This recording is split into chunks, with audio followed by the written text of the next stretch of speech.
lovely to have the chance to talk to you. And you know what? You've been so long in St. Louis now at this stage. There since you were a young, since you entered, really, isn't it? Yes. Because you didn't go to school with St. Louis sisters, am I right? In Bal. Oh, you went to Bal, okay. But Bal was far away from Monaghan. Right. Galway was still farther away. Yeah. So you were in secondary school in Bal. In Bal. Okay. And then what do you think helped you to decide that you wanted to join St. Louis? The sign to join St. Louis was when I was in the primary school, in the Presentation Convent in Galway.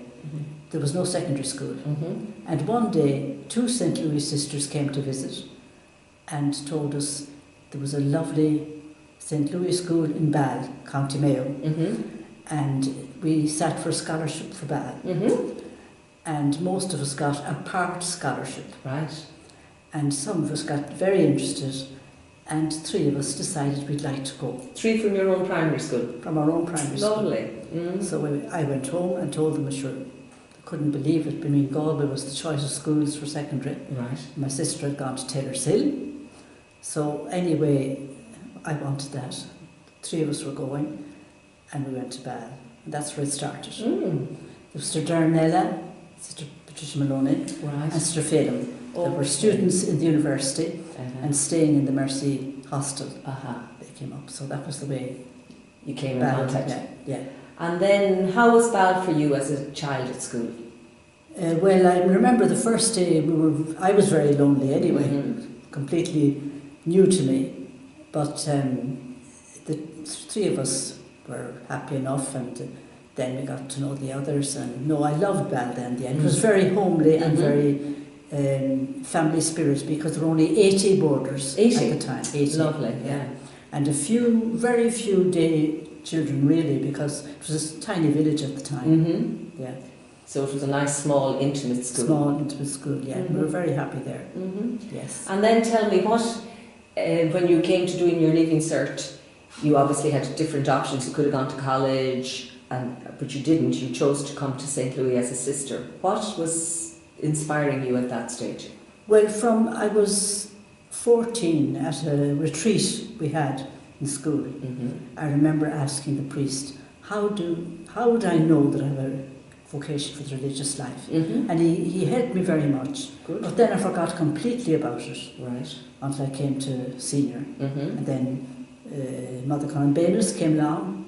She used to visit Bal like every other school, and she interviewed anybody that was interested, and that was it. Great. And but I hadn't talked about it at home until I went home, maybe Easter or Christmas, whatever, in that last year. And they weren't on for it at all. And my father wanted me, right or wrong, to do my studies, because we were living beside the university. Right. And the whole family, that was his reason for staying in Galway, to be at the university. He wanted me to go there, and he knew then, they knew I really wanted to go. So actually, they got an interview for me with the parish priest, and he talked a lot to me, and he told my parents that she knows what she's doing, and they were delighted, and they said, yeah. So going to Monaghan was like going to a foreign country, because it was so far from us. But anyway, that was the way it went. So you went to Monaghan for your postulancy and for your novitiate? Novitiate. Yes. And what are your memories of Monaghan at that time? Well, I was the only one from Bal, and in our set there were 11 from Carrick and some from Monaghan. Some so you had a big set? So I was, yeah, but I got to know them quite early, you know. But then when I was a senior white novice, I was sent to Carrick to replace a sister from October to Easter. Wow. So I was out of the set again. You know, I missed that, I must say. I found that hard, because I had got new to know the set, and then that's what happened. And you went to Carrick to teach, was it, in a primary school? No, really, I wasn't. No, not in the primary school. I was in the secondary school, actually, but it was, I did a lot of superintending at studies and that kind of thing. No, I wasn't teaching at all. Okay. But I was supposed to be doing grade 8 in the piano, and I was preparing that also. Because the year I entered, they added the grade 8 to the academy. Okay. And I hadn't done that, so I was told to do that. And then I was sent to Belgium. After novitiate, yes. After profession. So yourself and Elizabeth were the first Irish sisters to go there? To go there, yeah. With Mother Emilian. Yeah. And tell me, as you were heading off to Belgium, what was going on in your heart? Oh, it was, for me, I was young and it was an adventure, but the only thing was I hadn't much French. I had asked to give up French in 5th year in the secondary school, and Sister Teresina said, no, you need French. You're living beside the university, you need French. So I kept up the French, but I wasn't good at French. And I wasn't able to speak a word really when I went. And the first night we were there, one of the sisters asked me what age I was. I was 21. I didn't know how to say it in French, so I had to write it down, I remember. So, but sisters were extremely kind and helpful. And now when you think back to your days in Belgium, you were there a number of years, weren't you there 20-something years? 42. Oh, 42, sorry, I always get that confused. Yeah, 42 years, that is a lifetime for many people. Lifetime it was, really, yeah. So when you think back to your time in Belgium, what are some of your strongest memories? First of all, I was very happy. I loved it, and I loved the community were very kind. But when I went there at 21, I thought they were all so old, and they were just between 65 and 70 maybe. But they were very energetic and full of life, really. But to me, it seemed old because they were so young. But there were two of us, Elizabeth and myself, and then Sister Emilian. Well, I've very happy memories of it. But we had a hard year the first year because Sister Emilian got ill. And she died the following April. She was only 45. Imagine. Yeah. So that was a sad time, really. And it was hard on the sisters too because they were very fond of her and they had welcomed her, and she was the first Irish superior at the time. And Belgium hadn't much contact with Ireland, you know, not as much as Juilly. They didn't know much about it either. Then we went to the training college. That wasn't easy either because we were preparing it with Mother Emilian, but she died. And you were studying through French? It was all through French, yeah. Yeah, and then we had also to learn Dutch, to teach Dutch in the primary school. There were 2 years Dutch in the primary school. But although it was hard, we were young and we were two of us, and we got through. But we were never sure we'd get through. We'd get the diploma, but we did. Yeah, and then you went to teach. Eventually, you went to teach in this primary school in Sclessin. Yes, but we couldn't teach immediately because we weren't Belgian citizens. And there was a lot of negotiation about that, and we got I don't know what you call it, a derogation from the An exemption, was it? Yes, from the king to teach and to be on the staff. And then eventually we became Belgian citizens. Right. So I'm a Belgian citizen, but only on paper. Right. And tell me, Anne, what class, what years were you, what age group were you teaching? I started with 6-year-olds. The wee ones. And it wasn't easy because I teach them to read. But I had done a number of different courses and I really was quite at ease with it. And we had wonderful methods in Belgium that were great for school and projects and all that. And there was I had a method for reading by gest. Yeah, and also for writing the gest, and it was really wonderful for me because the reading was done a lot by images and that, you know, and they learned to read, and the parents were always very pleased with the method, and that went very well. Now we had a big number of immigrants from Sicily and North Africa, and we had about 50% Belgians in the school. So they needed a lot of help because the parents couldn't help the foreigners at all. They hadn't the French themselves. Right. But this method was a great help, and it came from France actually, and it was a French professor that used to come from time to time. She used to actually stay in the convent because there was no place else to stay in the village, and she used to spend a few days, and she used to go to the classes, and it was very helpful. There were great methods there, and we got every chance to do that, and it was really great in that way. And tell me, Anne, I get a sense that you have always been involved in the parish life and music and all that. So was there much opportunity for that in Sclessin? There was, yes, because I did a choir, children's choir in school. You love your music, Yeah, I loved the music, and then there was this method, ward.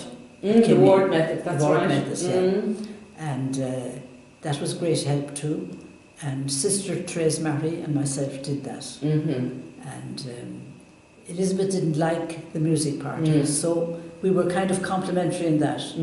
And we used, even when we were doing the diploma, you had to get the music part of it, you know. And Elizabeth found that hard, and she told the inspector that we'd be teaching the same school, and that we could partage. So anyway, that's the way it went. She used to come down to my class and do mental arithmetic, and I went to hers and did music. Lovely. Singing. That was a good way of working with that. And then some other teachers used to ask me too, and if they weren't, like, you can't teach singing if you have music, really. That's right. So I spent quite a lot of time at music, as well as doing my ordinary class, and I loved that. Yeah. For concerts and different things at the end of the year. And you mentioned a little earlier, you know, that there wasn't much contact between Belgium and Ireland, certainly before you went. Absolutely none. And what was it like after you were there? Like, did you feel you lost contact with Ireland, or? We did lose a bit of contact with Ireland, because very few St. Louis sisters passed through Belgium. We had sisters coming from Nigeria and Ghana looking for funds, and they used to go to Cologne and different places in Germany for that, and we were very near the German border, and they came and stayed with us. But otherwise, apart from the central team coming, we didn't see many. Okay. Yeah. Okay. So 42 years later, things began to change again, and I'm imagining that you thought you were in Belgium for life. I thought it was in Belgium, that I would be buried in Belgium. Yeah, never thought of anything else. Yes. No. And then it came about that there was... Sir Therese Mary died. Right. Yes. Sir Therese Mary was... Suddenly, in '94. And in '95 we moved. There was discernment all that year, and it was decided that we'd leave, because there were only the three of us. The three being yourself and three sisters, and Mary Bernard. Yes. Yeah.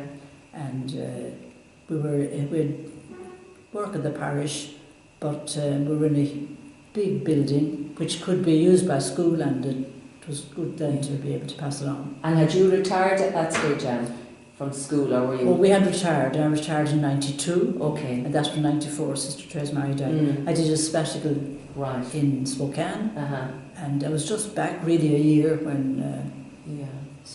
And what was going on in your heart at that stage when Sclessin was closing and you were being asked? Well, that was hard. I can imagine. We were young enough to do it, but this leaving was really hard for us, you know, because we had never thought of that. But it was just as well; it was done quickly. Right. You know. Yeah. And tell me, Anne, because I get confused myself about this. Belgium and Juilly were a region or an area. Belgium. It was the France-Belgium region. And you were involved in the leadership team, am I right? It was Sir Therese Mary was the leader there. Yeah. And no, we weren't really. No. Okay. No. And was there much connection between Belgium and between Sclessin and Juilly? There wasn't that much. No, we hadn't that much intercourse. Now the French sisters used to like to come to Juilly, maybe once a year, once or 2 years. Yeah. But then the other sisters were Belgian. They had even made their novitiate in Belgium. Right. Sir Therese Mary had made her novitiate in France during the war, and she Yeah. she knew more about it maybe. And she used to come over for the some meetings here in Juilly. Yeah. Yeah. Okay. Yeah, she. So in 1995 you moved to Juilly. We left Sclessin for Juilly, yes. And we're here since. And you're here since. Yeah. Yeah. Yeah. And so what was it like to try to settle in a new country in your 60s? It wasn't easy. It's very different from Belgium. The same language, but the school was very, very different. Their way of teaching and everything. But anyway, we were asked to teach English in the primary school, and that was lovely. I enjoyed that. I did 3 classes, and Elizabeth did the other classes. Yeah, and we were supposed to pass an exam here in France for that, and Elizabeth did pass it, and I was never called, and I had sent away my papers and all, but I was never called, so I didn't pass it, and did it without that. But then the teachers weren't paid, I think, for that. It was only beginning English in the primary school at that time, and kindergarten. So then afterwards the teachers were able to do it themselves, and we left it to them. And so when you weren't involved in school, I know you got involved in the parish and different things. So now I was asked to see to the family mass when I came, and there was nobody here that wanted to do it, and we had a team of mothers, children whose mothers were interested, and 5 or 6 of us, and we used to travel around from one house to the other for the meetings. It was very interesting. Most of them were farmers' wives, really, you know. Not all, actually, Madame Verdonk was on it at the time, as a mother of her children were here. And I'm on that since the whole 20 years. Wonderful. Yeah.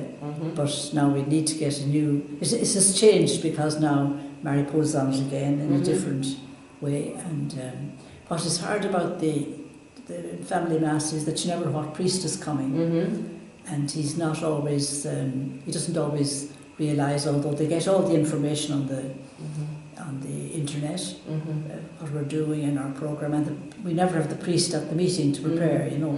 Just they haven't the time. They're very overworked, really, our priests. So that's what's hard about it. And but the children seem to like it, and the parents appreciate it. Especially then the children who are preparing to receive a sacrament for the first time, confirmation or First Communion or baptism, and they're advised to come, and they do, and they get to like it, I must say. Yeah.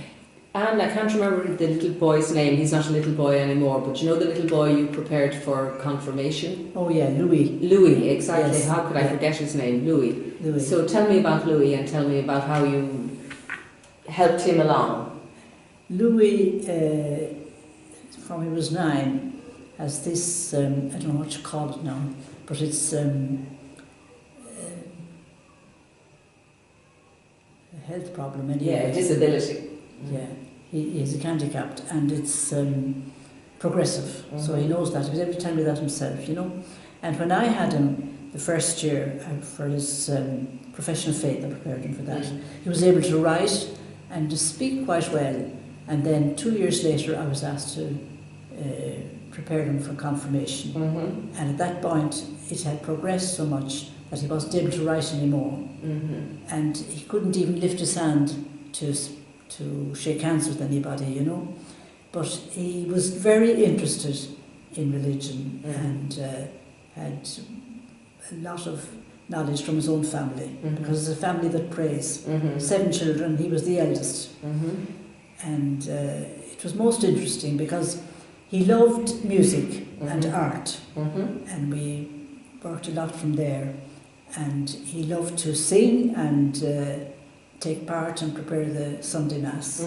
Now we spent a lot of time on the liturgy, but the rest he was very well up in gospel readings, and he had quite a few texts by heart, really, you know. That was the family he came from. So he was very regular, and they used to have to bring him in a special car and all that, you know, and come in for. But you used to meet him on a Sunday afternoon, wasn't it? It was a Sunday afternoon, 4 o'clock, I think. Yeah, that was the only time the dad was there to be able to bring him in the special car.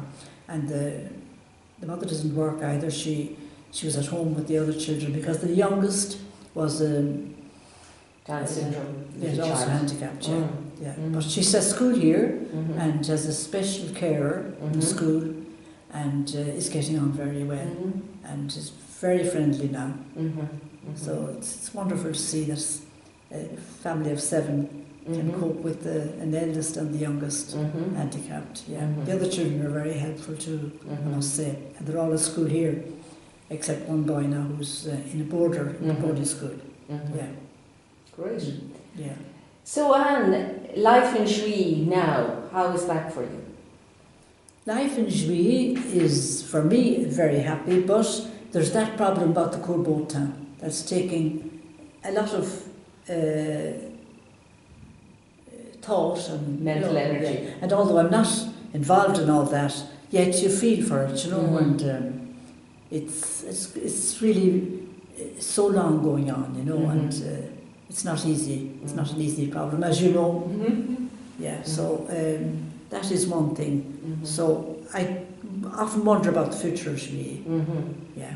And what are some of your thoughts about that? What I think of the... You know, when you think of the future of Juilly, what kind of goes through your head? The future of Juilly for us could be decided once the Cours Bautain is worked out, and if the brothers take the trusteeship, which would be wonderful, and that would be my dream for Juilly, and that they would continue the spirit, because I admire more and more the Cours Bautain for its spirit and the enthusiasm of the teachers and the principal. We're very lucky with the principal. There wasn't much choice at the time, but the Holy Spirit was there. And we pray a lot about it because for us it's important. But as we're all getting old, I can't see that we'll be here for many more years. Right. Yeah. Right. And Anne, when you kind of look back over the years, we'd say to the last 30 years, there've been a lot of, you know, a chapter every 6 years, a general chapter and that. Have you seen that St. Louis is changing? Oh, definitely. Yeah. Well, it's changing because the congregation is getting old, and I can see that the young sisters are elsewhere and doing great work, and I admire especially the community in Étampes. They have fitted in so well in their parish, and they seem to be giving great help for the young people, which is important. But it's a different diocese to ours, you know, that all depends on the diocese too. Right. And what's to be done, and they've a big number of immigrants there too, where they are, you know. Here it's very different, like it's a completely different environment. Like even from Sclessin, when I compare our children there were more immigrants and needed much more care. Here is a completely different population. Right. Yeah. And what would be some of the changes that you appreciate in St. Louis over the last 30 years? Is there anything that stands out for you? And maybe there's not, because it doesn't matter if there's not. I do, yes. Yes, we have, since Vatican II, there's a big change. Okay. Yeah. And we're open to the collaboration of the lay people very much. And I think that is, I think before we were closed in, the congregation was the congregation, and we didn't look around to see what other congregations were doing or to work with them. Whereas now it's much different, and actually we miss the other community that was in our deanery. That's right. They have left, and we're the only ones now, you know. And the only sisters in this we're deanery. the only community in our deanery where there are 30 parishes. So it's we miss them, I must say. Although they were elderly like ourselves, that was their reason for leaving. and but we don't see the other communities much. But I appreciate that, and also our work in the parishes, and yeah. And do you get a chance at this stage to keep up in touch with what's going on in liturgy and that? Because I know you love your singing and you used to go to a lot of different... I went to a lot of meetings. I don't go anymore, but I did. There were very good meetings in Paris. We used to go to that. I went to that always, and got great help from there. But I don't travel that much now, I must say. Yeah, understandably so. Yeah. So Anne, it's been lovely talking to you. And thank you very much. And you survived. Wow, wasn't it? Because you helped me to survive.